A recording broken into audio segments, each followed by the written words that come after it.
ये पूर्व जन्म के संस्कार होते हैं। जब से मैंने होश संभाली तब से मेरे मन में कोई संसार की कामना ही नहीं। बचपन से जब से होश संभाली तब से बस थोड़ा भी कुछ भी कहीं भी कुछ सुन लिया भगवान के बारे में तुरंत चित्त में बैठ जाता था।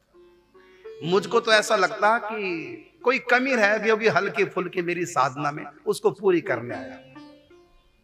मेरे मन में कोई इच्छा नहीं उठती किसी तरह की भी संसार की, और तुम्हारे मन में इच्छा है। बस ये इतर जो कामनाएं हैं यही हमको भगवान के भजन में रस लेने नहीं देती।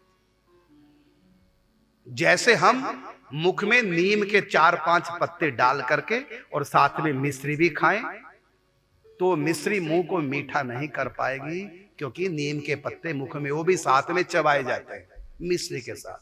केवल मिश्री चबाए, नीम के पत्ते साथ ना हो, फिर वो मिश्री थोड़ी सी मिश्री भी मुंह को मीठा कर देती है, स्वाद आ जाता है। लेकिन मिश्री से ज्यादा नीम के पत्ते भी, जब मिश्री चबाएंगे साथ में नीम के पत्ते भी चबा रहे हैं तो मिश्री की मिठास का अनुभव नहीं होगा।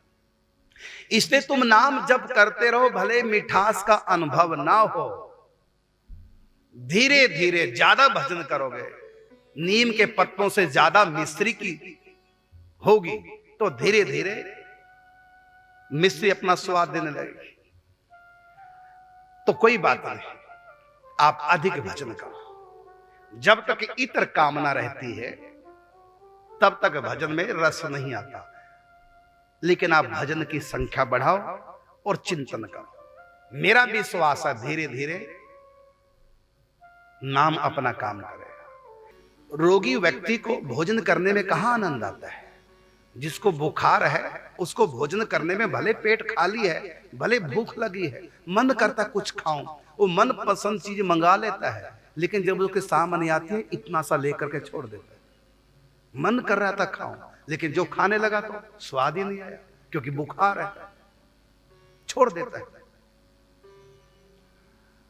तो भोजन में तो स्वाद है, लेकिन वो स्वाद बुखार के कारण से प्रकट नहीं हो पा रहा है। इसी प्रकार प्रभु के नाम में स्वाद है, सुख है, ध्यान में आनंद है, लेकिन अनेक जन्मों के पाप और हमारी इतर कामनाएं ये उसमें रस लेने नहीं देती। लेकिन कोई बात नहीं, भोजन में रस नहीं आ रहा है, जबरदस्ती करो, क्योंकि खाली पेट दवाई नहीं लेनी है, तो दवाई लेनी है कुछ खा के ही। तो मन नहीं करता खाने का, बेमन से खाओ, फिर दवाई खा लो। दवाई में भी टेस्ट नहीं आता, कड़वी है, खा लो बेमन से भोजन, बेमन से दवाई। धीरे धीरे बेमन से खाया हुआ भोजन, बेमन से खाई दवाई असर करेगी। बाद में फिर भोजन स्वाद भी लगने लगेगा जब बुखार उतर जाएगा।